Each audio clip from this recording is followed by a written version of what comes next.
Acá. Hola, bienvenidos al Meetup Online de Lima y es edición mayo, sobreviviendo pandemia. Eh, sí, bueno, creo que para los que no nos conocen, eh, solo para recordar, y ya se trabó, y a ver, algo pasó. Perdón, problemas técnicos. Ya. Hola, somos Lima y y somos una comunidad de entusiastas de JavaScript en Lima, Perú. Nos reunimos mensualmente, entre comillas, tratamos de reunirnos mensualmente y la idea es compartir charlas, técnicas y conversar sobre tecnología. En estos tiempos, un poco transmitir lo que otras personas han aprendido y que nos pueden servir en nuestro día a día en el trabajo o para mejorar nuestra carrera. Nuestros organizadores, justo les quiero presentar a dos organizadores nuevos. De hecho, ya nos han apoyado en 3 meetups con este meetup. Y para empezar, quiero presentarles a Diana Navarro. Diana, les puedo contar un poco más de ella en un momento, pero por aquí tienen su Twitter para que lo puedan seguir. Bruno González, @sugartaita. También un super desarrollador, Diana también super desarrolladora. Pueden seguirlos por Twitter. Yo, hola, mucho gusto. Si no me siguen, ahí me pueden seguir. Es Lupo Montero, que también es organizador, pero en esta ocasión está como speaker. Espectro, bueno, su nombre es Moisés, pero le decimos Espectro, y ahorita está varado en alguna parte de Chile, donde está haciendo su nuevo hogar al parecer, y Juan Lajara, que hoy no ha podido estar. Y si quieren estar al tanto de la comunidad, porque hacemos estos eventos mensualmente y también otros eventos cuando podemos estar presencialmente, pueden seguirnos por limayeyes.org, ahí están todas las redes sociales, y seguimos un código de conducta. Para el caso de todas las personas que están en el Twitch de Lima y este código de conducta también aplica para todos los que están ahí. Nuestro Meetup se dedica a ofrecer una experiencia libre de abusos de todo para todos, independientemente de género, orientación sexual, discapacidad, apariencia física, talla, raza o religión. No toleramos abusos de los participantes de la conferencia en ninguna de sus formas. Los lenguajes e imágenes sexuales no son apropiados para ninguna exposición, incluyendo charlas, talleres, fiestas, redes sociales y otros medios online. Y los participantes del Meetup que violen estas reglas pueden ser sancionados o expulsados de la misma a discreción de los organizadores.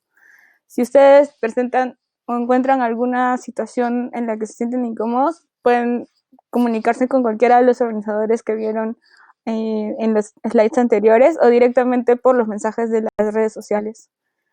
Y bueno, estamos aquí para ayudarles. Hoy nos van a acompañar y aquí quiero darle la palabra a Dianita, que va a presentar a Lupo Montero.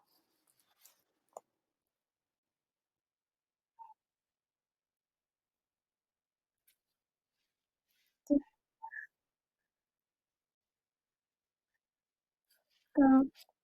Esta es una intromersión comercial. Tan, tan, tan, tan, tan, tan, tan, tan, tan, tan, tan, tan, tan, tan, tan, tan,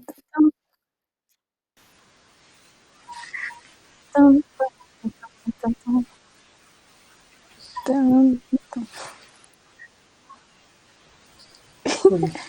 Bueno, Hola, hola a Diana. todos. Bienvenidos a un nuevo Meetup de Lima Yeyes. Como comentó Eli, estoy nueva en el equipo de Lima Yeyes. Mi nombre es Diana Navarro. Soy desarrolladora full stack en Fitco, que es una startup peruana que brinda un software de gestión y retención para centros fitness. Y ahora tenemos un nuevo producto que es Boutique Life y donde paso mayor parte del tiempo desarrollando.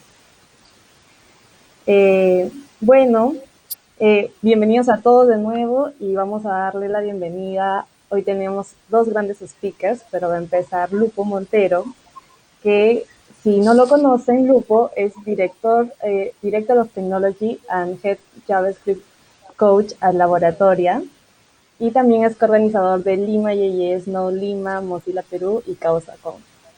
Entonces, para que Lupo se pueda presentar mejor, le damos la bienvenida y muchas gracias. Lupo, Lupo. Ajá, ¿me escuchan? Uy, a ver, te voy a retroceder. Listo. ¿Me confirman que todo bien? Sí.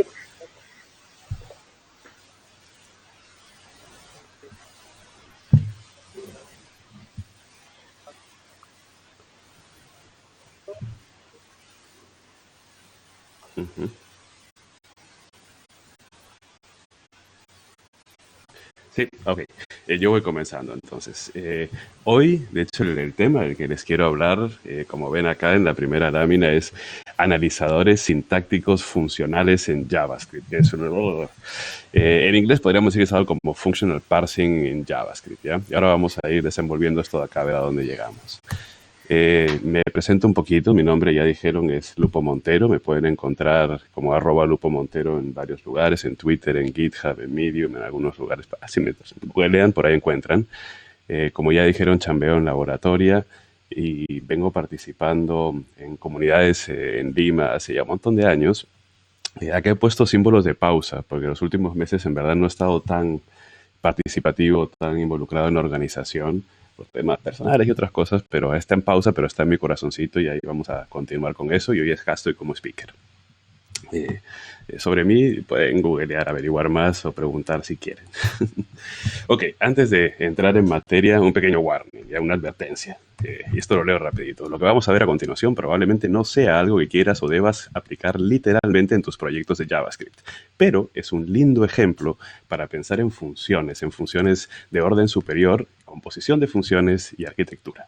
¿Ya? Así que les he advertido.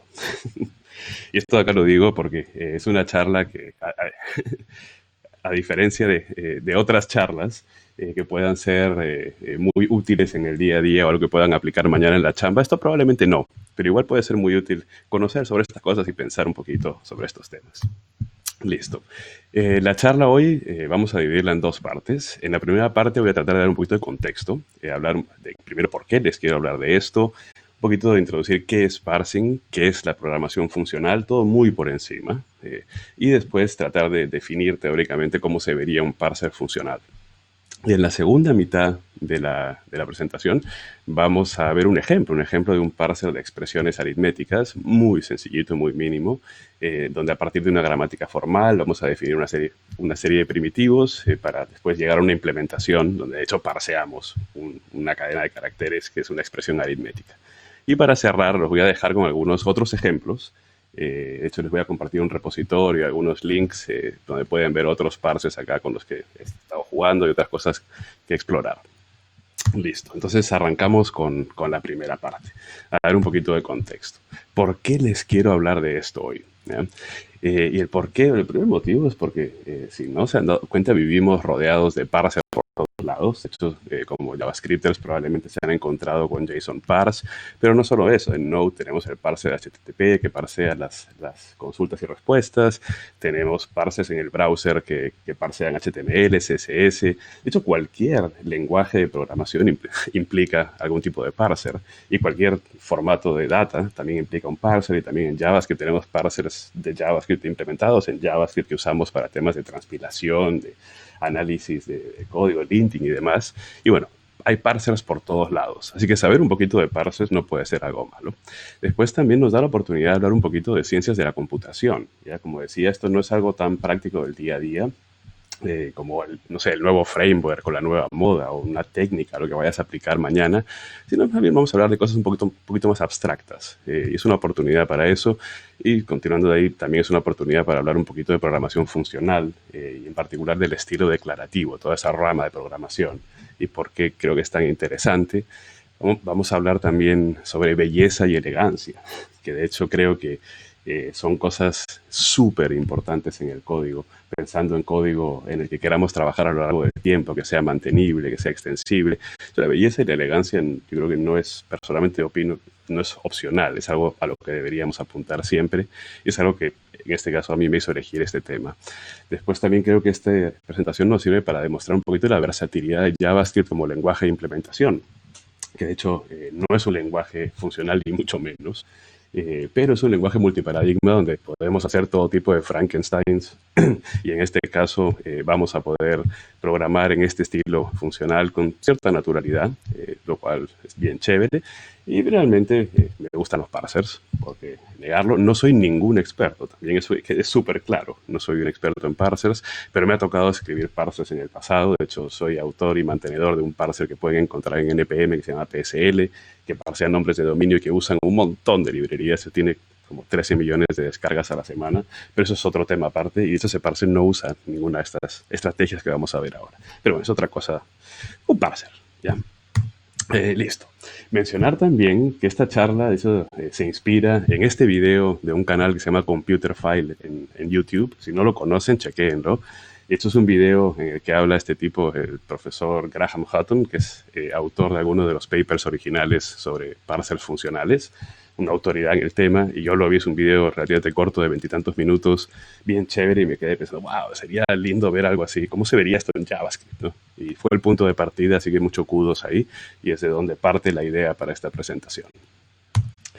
Ok, ahora sí creo que ya nos toca hablar un poquito de parsing. Acá tenemos una definición copiada de Wikipedia, así, verbatim copy-paste, en inglés, pero vamos a traducir así on the fly, según vamos, ¿ya? Y lo primero es que parsing, ¿ya? Que suena a veces un poco esotérico, sobre todo cuando uno todavía no sabe lo que es, y lo ha escuchado 1000 veces. Parsing es básicamente análisis sintáctico, ¿ya? Eso ahí aparecía en el título de la presentación. Entonces, análisis sintáctico eso nos debería hacer acordar a algo que hacíamos en el colegio, ¿ya? Eso de analizar frases, oraciones. Y este análisis sintáctico, parsing, es básicamente el proceso de analizar una cadena de símbolos, ya sea lenguaje natural, un lenguaje de programación o una estructura de datos, de acuerdo a las reglas de una gramática formal, ¿ya? Y también mencionar que este término, de hecho, viene del latín, no tiene nada que ver con el inglés, y parsear viene de pars orationis, las partes de la oración, ¿ya? Par significa parte. Todo esto de acá es de analizar una cosa y extraer las partes de esa cosa. Bueno, desde acá extraemos, me gusta extraer, sacar ahorita puntualizar dos cositas. Lo primero es que parsing es análisis sintáctico, ¿ya? Eso es de lo que vamos a estar hablando. Y lo segundo es que este análisis sintáctico se hace en base a las reglas de una gramática formal. Entonces vamos a tener que mencionar también qué es esto de la gramática formal, ¿ya? Pero primero, recordemos un poquito de análisis sintáctico. Esto es como regresar al colegio. Seguro han visto este tipo de análisis en la pizarra alguna vez, les ha tocado hacerlo, donde partimos de una cadena de caracteres, ¿ya? Que en este caso no es una cadena aleatoria, esto es una oración que tiene un significado y una estructura acá adentro, y nosotros vamos a analizarla y vamos a extraer esta estructura que existe en esta cadena. Y ahí vamos a poder decir, ok, esto de acá en verdad esta es una oración que está compuesta de dos partes, un sujeto, un predicado. El sujeto a su vez tiene un núcleo sustantivo y un determinante, en este caso, mientras que el predicado tiene un verbo y un complemento circunstancial del lugar. Podríamos ir a más detalle. Acá esto sirve como ejemplo para ver la idea de que a partir de una cadena vamos a extraer significado, estructura. Lo mismo podríamos hacer, y vamos a estar haciendo en el ejemplo más tarde, con una cadena de caracteres que representan una expresión aritmética. Acá tenemos 5 caracteres, no son cualquier caracteres, esto es una expresión que es 2 más 3 por 4, que es básicamente una expresión que tiene una suma donde hay dos términos, y uno de los términos es a su vez una multiplicación compuesta a su vez de dos factores. Igual acá no hemos dicho qué es cada cosa, tampoco resumido, pero se entiende esta idea de que vamos a ir extrayendo la estructura a partir de una cadena, normalmente de caracteres. También mencionamos que teníamos que decir qué es esta vaina de la gramática formal, ¿ya? Estas reglas que tenemos que seguir. Hay muchas formas de expresar gramática formal. Acá tenemos un ejemplo en un formato, una notación que se llama el McKeeman Form. Existen muchas otras, esta ni siquiera es la más común, pero donde, siguiendo el ejemplo de la expresión aritmética que acabamos de ver, si se fijan acá, estamos básicamente declarando de alguna forma o definiendo 3 entidades o 3 componentes. Esta vaina exp, que viene a ser una expresión, esta otra vaina term y esta otra vaina factor, ¿ya? Y cómo estamos definiendo cada uno de estos componentes o entidades, estamos diciendo que exp puede ser una de estas dos cosas. Hay 2 opciones. Es importante ese concepto de que hay estas 2 opciones. Una entidad puede ser o una cosa u otra. Hay digamos, estas opciones que vamos a vamos a usar el término en inglés choice, ¿ya? Me van a permitir eso de ahí, para hablar de esas opciones, choices. Y después, cada una de esas opciones está a su vez compuesta, si se fijan, por a veces puede ser varias cosas, una secuencia de cosas. Acá una expresión, decimos que es un term, o sea, puede ser un term normal, solito, o un term seguido del carácter más, seguido de una expresión, ¿ya? Y eso de ahí lo vamos a llamar una secuencia. Entonces acá tenemos ya una serie de conceptos. Esta gramática está expresando la relación entre las partes. No vamos a entrar a interpretar en detalle la gramática. Como ven, hay mucha recursión. Eso a mí me encanta, muy lindo. En la propia definición de expresión está la expresión, en la definición de término está término y en la definición de factor. No tenemos el factor, pero bueno, hay un montón de recursividad acá. Y esto acá nos va a permitir expresar un montón de cosas. Entonces tenemos esos componentes. Hay estas palabras que nosotros estamos declarando, componentes o entidades, hay caracteres, hay opciones y hay secuencias. Vamos a hablar de esas cositas en nuestras gramáticas. Existen otras formas de expresar gramática también. Acá tenemos otro ejemplo distinto que está sacado de json.org. Y esto es la gramática del objeto dentro de JSON. Eso es un objeto en JSON. Si se fijan, acá también tenemos el concepto de caracteres de algunas entidades. Este whitespace es una entidad que de hecho tiene su gramática que está definida en otro lado. Acá por brevedad se ha omitido, igual que antes habíamos omitido number, que no dije nada, disculpen. Pero bueno, igual esta es una idea de cómo representamos esas posibles partes que componen en este caso un objeto y cuáles son la relación entre ellos, en qué orden tienen que aparecer, si aparece cuál tiene que venir después y demás. Y esas son las reglas que vamos a tener que seguir para poder parsear.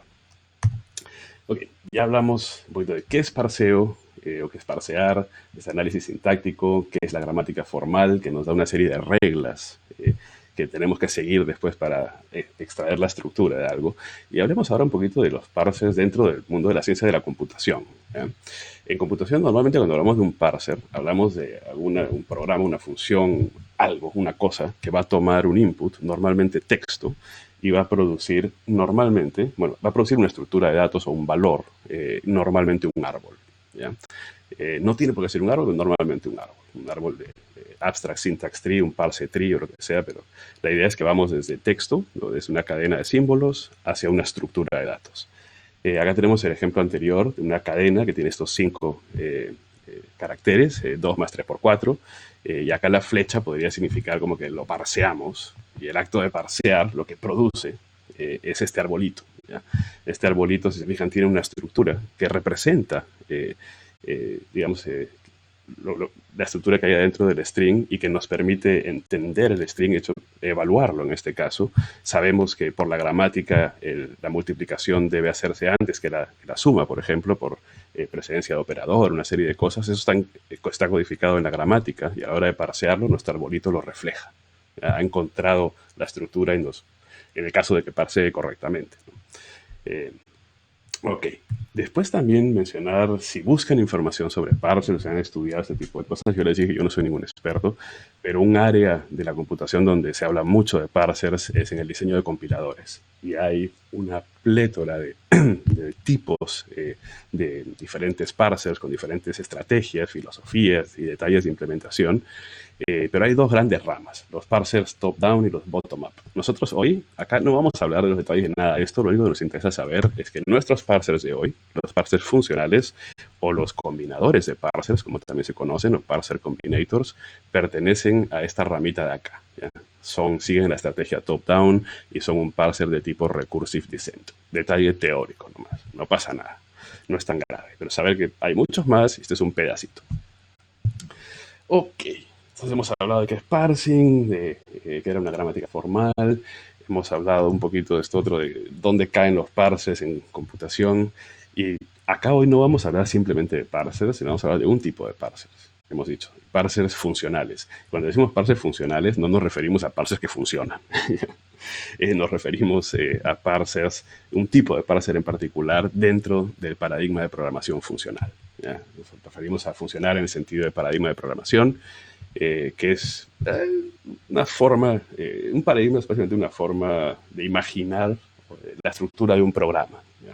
Y hay muchas formas de hacerlo, hay 2 grandes vertientes, 2 grandes ramas en los paradigmas, el estilo declarativo y el imperativo.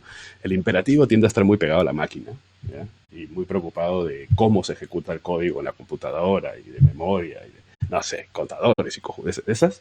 Mientras que por otro lado hay otra rama, que en mi caso yo prefiero, esto a usted de gusto, no es ni mejor ni peor, ¿eh? Todo tiene su lugar en verdad. Pero el estilo declarativo, lo lindo es que está mucho más pegado al ser humano, más pegado a los problemas que estamos tratando de resolver y no a cómo los resuelve la máquina. Y esto de acá, al final, espero que quede ilustrado de alguna forma con la solución final cuando escribamos cuando veamos nuestro parser de ejemplo, ¿no? Que vamos a hacerlo funcional, estilo súper declarativo. Y después mencionar también, por no dejar la teoría de lado, que la programación funcional viene de un área de las matemáticas que se llama la lógica combinatoria o cálculo lambda, que seguro han escuchado alguna vez que ha estado súper de moda, súper hipster, el cálculo lambda. Hemos visto muchas charlas al respecto. De eso, ¿ya? De eso se trata. Listo. Como todo paradigma de programación, una cosita más nomás sobre la programación funcional. No vamos a entrar demasiado a detalle. Al final les voy a dejar links con un montón de lecturas y otros recursos para ver más sobre esto. Pero sí acordémonos de que hay 4 principios que vamos a estar tratando de seguir a la hora de implementar. Vamos a tratar de basar nuestro código en funciones puras, predecibles, básicamente dados una serie de inputs, producen unos outputs que podemos predecir, mapean uno a uno y sin efectos colaterales. Vamos a también, como estrategia de reuso de código, vamos a optar por composición de funciones, no composición de objetos, ni herencia, ni nada por el estilo, sino composición de funciones. Y vamos a tratar de, como siempre, evitar estado compartido y evitar estado cambiante. Vamos a tratar de compartir valores o variables declaradas en varios entornos que puedan, nuestras funciones puritas, ¿ya? Y vamos a tratar también de evitar estado cambiante, vamos a evitar reasignación o mutar valores, ese tipo de cosas. El por qué es otra charla, creo, pero siguiendo estos principios nos vamos a evitar un montón de otros problemas y vamos a conseguir acercarnos a un tipo de programación que nos va a permitir ser como súper expresivos con poco código. Ok, ahora que ya hemos introducido estas cosas, pues no hemos ido en demasiado detalle, el parsing, la gramática formal, la programación funcional, vamos a irnos ya a ver parsers, ¿ya? En el caso de los parsers funcionales, cuando hablamos de parsers vamos a referirnos a funciones. Entonces vamos a definir parser como tipo, como una función. Para eso nos vamos a robar un ratito, tomar prestada la sintaxis de Haskell. No tienen que saber Haskell, simplemente nos va a servir para ilustrar acá lo que estamos tratando de hacer, ¿ya? Pero mencionamos antes que un parser debería ser básicamente algo, ¿ya? Acá en este caso una función que toma un input, ¿ya? Acá está nuestro input, un string, y produce un valor, un arbolito. Esto podría ser una firma súper básica de una función parser. Pero esto de acá necesitamos refinarlo un poquito más, porque esta función necesitamos, lo lindo de los parsers funcionales que vamos a combinar muchos parsers, vamos a tomar parsers chiquitos para crear parsers más grandes. Entonces necesitamos que esta función se pueda componer fácilmente, que podamos parsear no todo el string, sino partecitas. Creo que, no sé si alguien me está escribiendo. ¿Todo va bien con el stream? Sí. Ok, regreso, perdón, la cagué.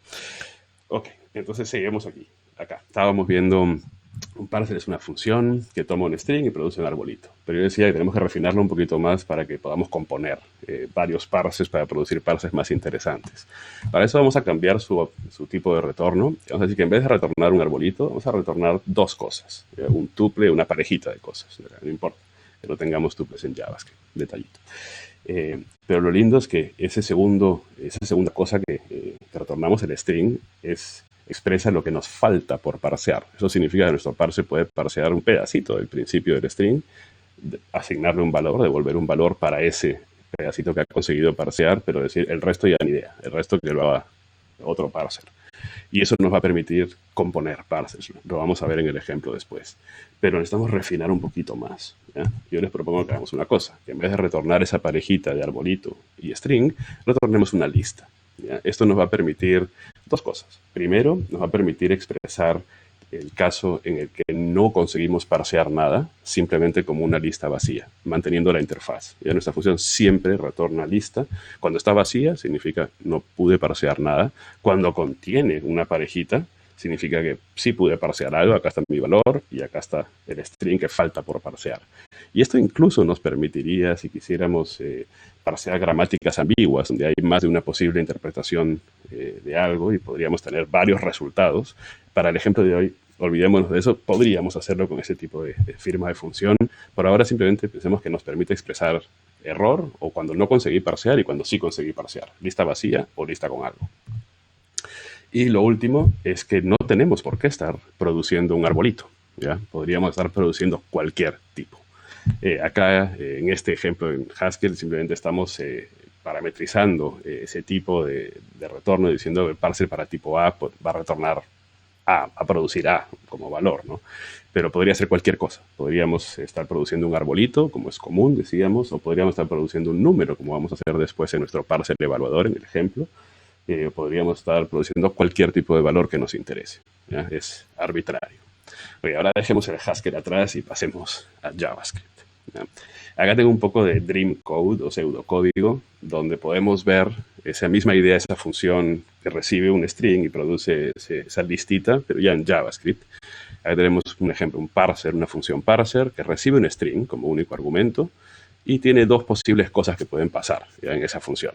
Si conseguimos parsear algo del input, entonces vamos a retornar un arreglo con dos cositas, con el valor parseado y un string con lo que nos falta por parsear, o un string vacío si es que ya parseamos todo. Y en caso contrario, devolvemos un arreglo vacío. Ya tenemos acá un par de ejemplos, como dos invocaciones. Una donde conseguimos parsear algo y nos devuelve un valor y lo que falta, y en el otro caso, si no consigue parsear, nos devuelve arreglito vacío, ¿ya? Como vemos acá.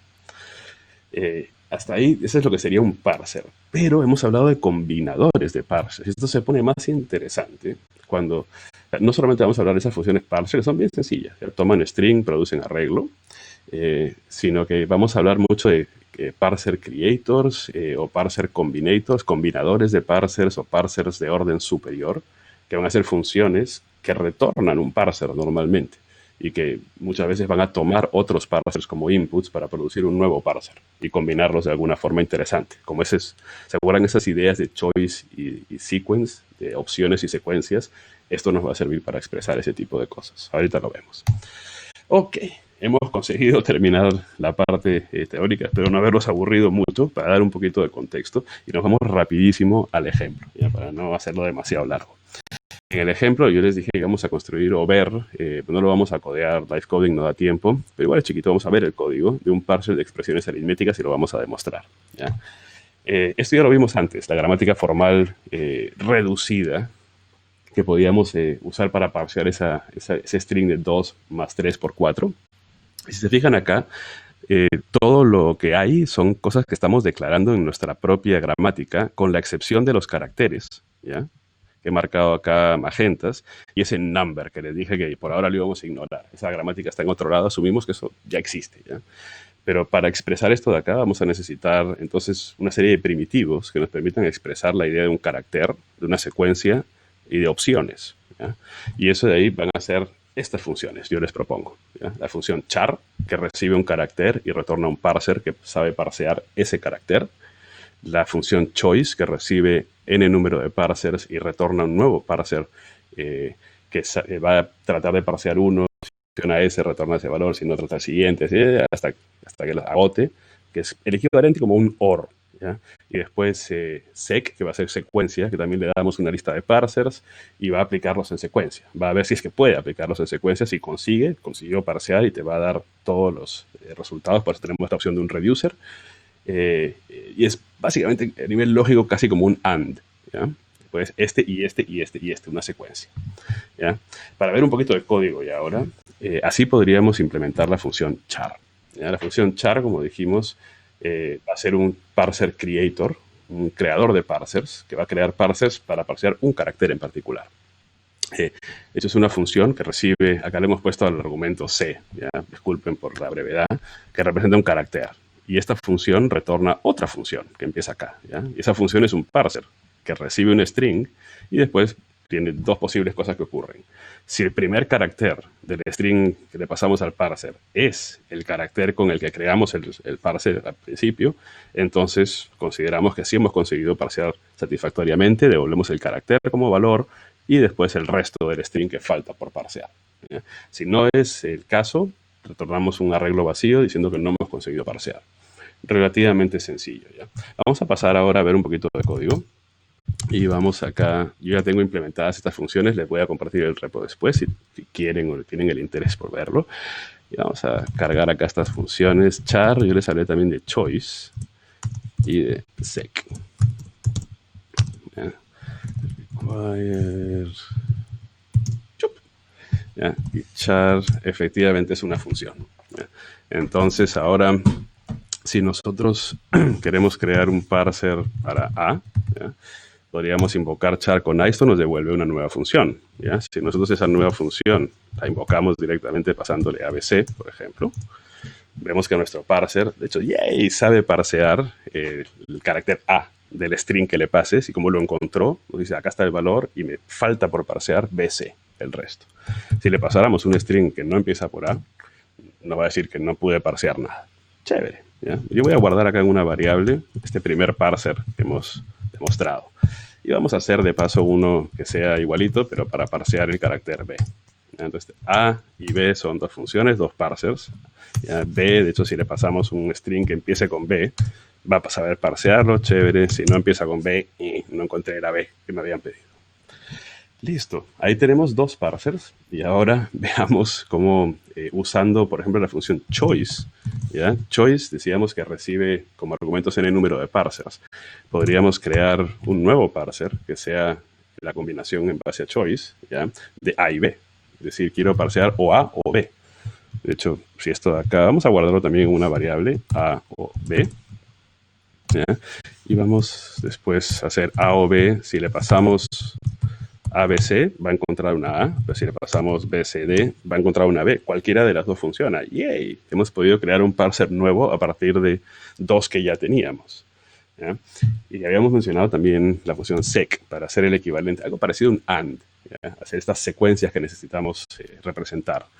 Y nosotros podríamos hacer, ahora es un poquito diferente la interfaz de secuencia por motivos de detalles de implementación, pero vamos a hacer una secuencia de A y B. Eso sería el equivalente a hacer A y B. De hecho, vamos a guardarlo como una variable que se llame A y B. ¿Ya? Entonces ahora, si yo trato de parsear un string, no sé, ABC con A y B, de hecho encuentra A y B. Chévere, y funciona. Nos dice que sí lo pudo parsear. Si no empieza con A, B, de hecho, sorry, no, tenían que estar las dos. Era un AND, y es al principio. ¿Eh? Entonces, si empezamos... algo hice mal. Si empezamos con B, tampoco, ¿ya? Todo bien. Y finalmente, podríamos seguir combinando, ¿ya? Podríamos hacer un nuevo, ¿ya? Parser a partir de A y B, y A o B, y decir que nuestro nuevo parser es o A y B, o A o B. Otro tipo de parser, ¿ya? Donde hacemos ABC, por ejemplo, y en este caso encuentra A y B, pero si hubiera solamente A, también va a encontrar A, y si hubiera solamente B, también. ¿Ya? Entonces, A y B, o A o B. Y de esa forma vamos a poder ir combinando parsers y a partir de parsers muy chiquitos, muy atómicos, ir construyendo cosas bien interesantes. ¿Ya? De hecho, vamos a regresar acá. Acá vimos la implementación de char. Esta es la de choice. Es un poquito más larga por tiempo. Creo que ahorita me la voy a saltar y si tienen interés la pueden leer porque voy a compartirles el código. Y tenemos también la de C, que es un poquito más larga. Acá ya no son 5 líneas, son más bien 10. Pero la idea es que teniendo estos primitivos que hemos hablado, char, sec y choice, fíjense cómo se ve la implementación de nuestro parser de expresiones aritméticas que solo entiende suma y multiplicación, paréntesis, y no sabe y asume que number ya está implementado en algún lado. ¿Ya? Pero si se fijan, esta era nuestra gramática y fíjense la implementación. A eso nos referíamos con estilo declarativo. Nuestra implementación no habla de bucles, de fors, de whiles, de contadores, de estado, de que esta variable ahora es esto, es lo otro. Todo es lo que es y solamente es lo que es. Y si se fijan, lo que es lo mismo que dice la especificación. ¿Qué es una expresión? Una expresión es una de dos cosas, o una suma o un term. Miramos el código, ¿qué es una expresión? Un choice entre addition y term. Es la misma huevada. ¿Ya? ¿Qué es un term? Es un choice entre multiplication y factor, lo mismo que tenemos acá. ¿Ya? ¿Qué es una adición? Es una secuencia de term, el carácter más y una expresión. ¡Wow! Después tenemos la función reductora, que en este caso la estamos usando para no para crear un árbol, sino para ir evaluando según parseamos. pero como decimos, la mayoría del código que hay en nuestro parser, de hecho, describe la intención del parser. Y no tiene nada que ver con el cómo después lo ejecuta la computadora. Y eso es lo lindo de la programación declarativa. De hecho, con este poquito código vamos a demostrar, ya vamos a ejecutarlo y probar que ese pedacito de código, de hecho, puede parsear un string de ese tipo. ¿Ya? Vamos acá a cargar, tengo la función exp, acá en otro modulito. A ver si no me equivoco, examples, arithmetic, mini, y express debería ser una función, okay, todo bien. Y se acuerdan, esto era lo que estábamos tratando de parsear. 2 más 3 por 4. Simplemente eso. Y esto nos tiene que dar ¿cuánto? 14, ¿no? Pues tiene que hacer primero la multiplicación, 3 por 4, 12, más 2. Y ¡yay! Nos da 14 y nos dice conseguir parsear todo. Por eso nos dice, lo que nos falta es string vacío. Pude parsear todo. Chévere. Si nosotros pusiéramos ahora, nuestro parser conoce los paréntesis, ¿se acuerdan que los implementamos? Acá los teníamos, el bracketed expression. Entonces nosotros podríamos ahora poner entre paréntesis el 2 más 3 y esto ya no nos debería dar 14, sino 20. Pues debería ocurrir primero 2 más 3, 5 por 4, 20. ¿Ya? Y efectivamente, ¡yay! Nuestro parser funciona. ¿Ya? Y ahí tenemos en muy poquito código, súper declarativo, una estrategia que probablemente no es la más eficiente, ¿ya? Por lo menos en JavaScript, que no es un lenguaje optimizado para esto, pero una manera muy linda, muy elegante de expresar la intención de un programa, ¿ya? Y hacer claro qué es lo que está haciendo. Yo les prometí que iban a haber otros ejemplos, por tiempo no los vamos a ver ahora, pero ahí está, ese es el link. Ahora les voy a compartir después el link a las diapositivas y ahí van a estar todos los links, pero este es el repo, Lupo Montero Parsing, y acá hay otro ejemplo de parser, un parser de number, que es ese que hemos estado usando, que les dije que ignoremos, un parser de whitespace, después un parser de aritmética un poco más completo que el que hemos visto ahora, que entiende whitespace, división, resta, otras cosas, incluso un parser de JSON. Y de hecho, antes de las conclusiones, si se puede, vamos a demostrar rápidamente cómo pueden jugar después con el parser si lo prueban, ¿ya? Y podríamos parsear con whitespace, ya 2 más 3 por 4, lo que habíamos hecho antes, directamente de stdin, y ¡yay! Funciona nuestro parser. E incluso podríamos pedirle que use nuestro parser de JSON, ¿ya? Y parsear el package JSON de esta vaina mismo, a ver si funca, y efectivamente. Buenazo. Y nada, conclusiones, ¿ya? Para no aburrirlos más con esto. Conclusiones. ¿Por qué toda esta vaina? ¿Ya? Yo les dije que probablemente es algo que no van a usar en el trabajo, necesitar usar mañana o la semana que viene. Pero pensar en estas cosas y explorar, jugar, hacer cosas por el mero hecho de hacerlas sin ningún motivo claro, es un vehículo excelente para aprender. ¿Ya? De hecho, yo acá puse explorar, jugar y aprender, para mí es como que está todo relacionado. Explorar y jugar te llevan a aprender. Y lo mismo que en un momento mencioné, esa búsqueda de belleza y simplicidad, en el código no es solamente hacer que las cosas funcionen o hacer que funcionen de la manera técnicamente más eficiente. El código es algo con lo que tenemos que vivir normalmente a lo largo del tiempo y tiene que ser agradable trabajar con el código, fácil de comunicarlo, fácil de entenderlo, fácil de mantenerlo. Y ese tipo de cosas, de hecho, la belleza y la simplicidad nos llevan en esa dirección. Y para mí eso era importante, quería compartir esto porque a mí me parece bello y simple, ¿no? Y nada, creo que con eso vamos completando. Hay una serie de links y bibliografía que pueden consultar si les interesó ahí al final de las láminas. Y con eso los dejo hoy. No sé si hay preguntitas. Yo me lancé así plan monólogo hasta el final. No sé si hay alguna cosita por ahí. No he visto preguntas. Se durmieron. Uy, yo llegué acá. Creo que... Sí.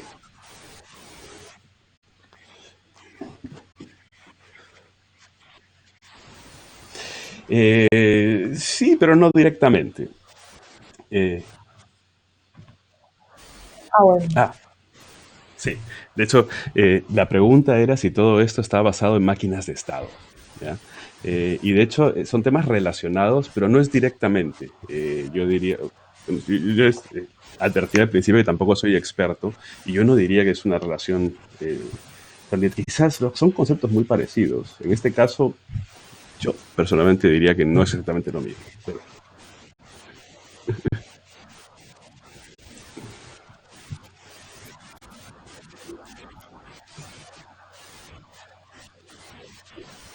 Continúa, Lupo. ujú.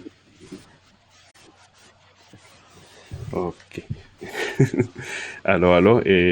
No sé si había alguna pregunta más, alguna cosita más, o si vamos pasando ya. Mm, No.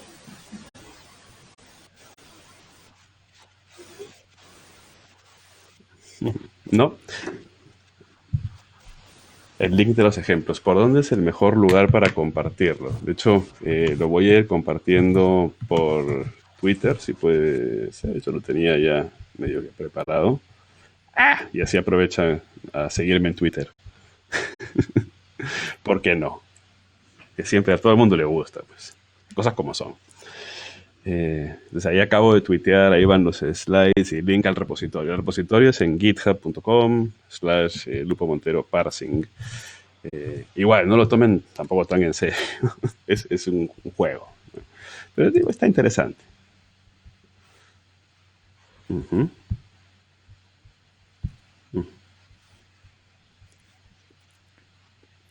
Ajá, ¿cómo se relaciona un parser como un lexer? De hecho, un lexer suele ser una pieza de un parser. Eh, Eso es en los parsers que vemos normalmente en compiladores. Suele haber primero un proceso de lexing, que se llama el lexical analysis, y después un proceso de análisis sintáctico.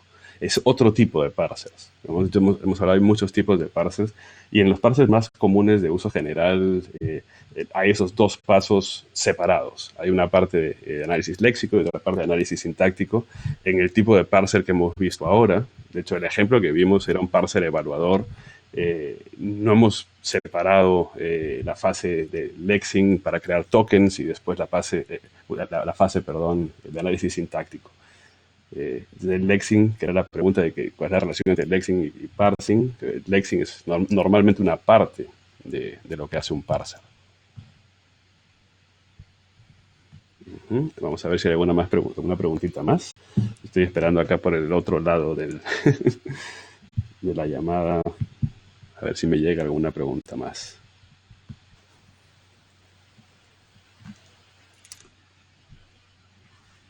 Ujú. Ok, ok. Me van a leer unas preguntitas. Yo las voy a repetir.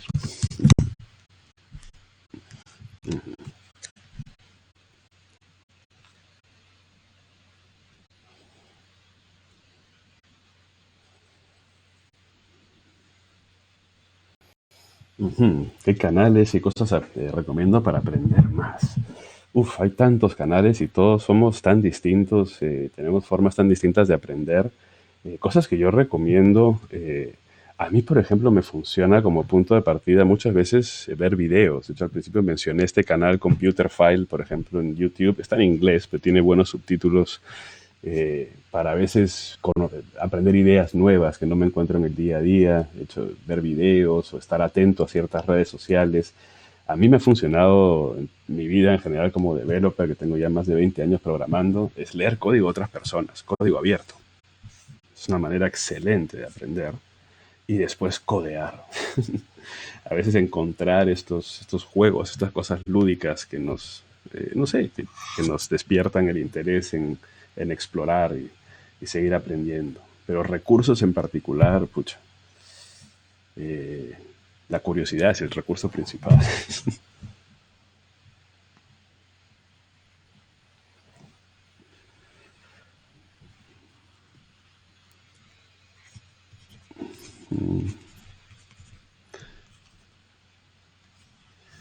La Ya, pregunta ya. del parse y el Excel, y creo que ya la contestamos, pero no haber metido la pata. Yo advertí que no era experto, pero sí creo que ese es el rol de un Excel adentro de un parse.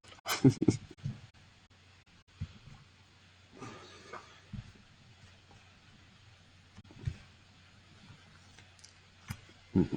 Ok, bueno, muchísimas gracias a todas y a todos por la invitación a estar acá de vuelta. Y nada, nos vemos pronto. Pasamos a lo siguiente.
Capo.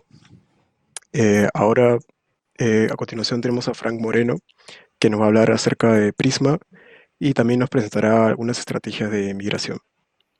Frank estudió ingeniería electrónica y también una maestría en ingeniería de control y automatización. Ha trabajado en diversos proyectos de robótica, Internet de las Cosas y aplicaciones de software. Además, es uno de los fundadores de la comunidad de Flutter de Perú. Eh, Todo es tuyo, Frank. Listo. Buenas noches. Bueno, quería empezar diciendo que me pidieron que ponga esta presentación en español. La había hecho en inglés, pero igual no va a ser necesario que le estén leyendo los textos. Yo voy a explicar todo. Bueno, primero quiero presentarles hoy a Prisma 2. Es una herramienta que les voy adelantando que está en beta, pero aún así es muy potente. Y voy a ir comentando mi experiencia y las ventajas y desventajas de usarlo desde ahora o usarlo en un futuro. Entonces, básicamente, Prisma 2 es una promesa de una herramienta, un conjunto de herramientas muy poderosas para administrar bases de datos. Bueno, vamos a hablar un poco de la historia, pero primero quería presentar un poco más de detalle. Como ya mencionaron, soy ingeniero electrónico. He trabajado bastante en Internet de las Cosas.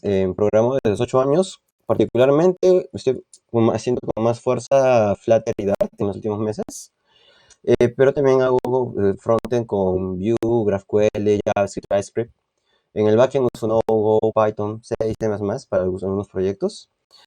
Como ya se mencionó, soy co-founder de Flutter Perú. Soy un amante del ping-pong o tenis de mesa. Y también tengo un canal que se llama Grinch Co. Es relativamente nuevo. Hoy los invito a que vayan a verlo. Más tarde también voy a dar una charla ahí. Ahora sí, ¿qué vamos a ver en esta charla? Vamos a revisar un poco de el antecesor de Prisma. No propiamente dicho es un antecesor, pero sí es un antecesor, que es GraphQL. Vamos a entender también qué es Prisma en sí, qué nos trae de nuevo el Prisma 2 y qué relación podemos encontrar con Prisma 2 y GraphQL.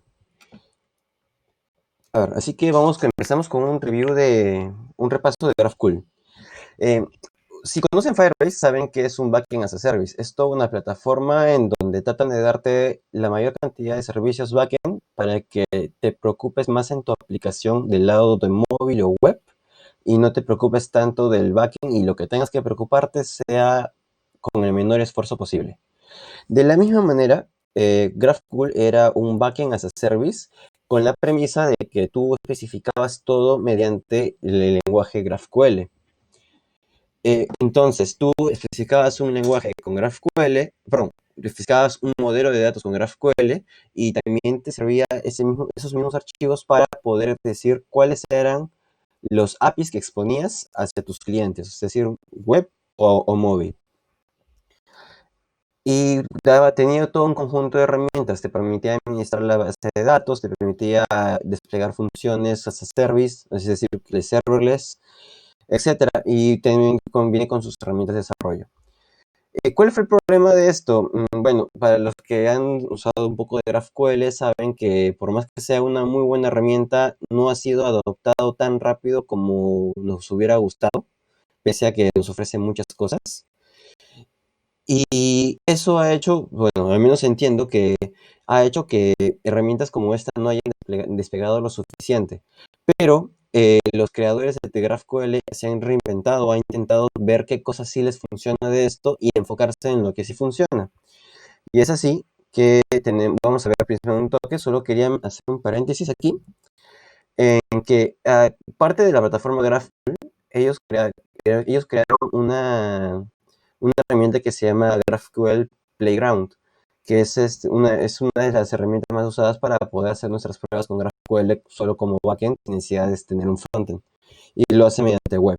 Esa es una de las herramientas que nos han dejado y las vamos a seguir usando con Prisma. Dentro de un rato voy a hablar de eso. Ahora sí, ¿qué es Prisma?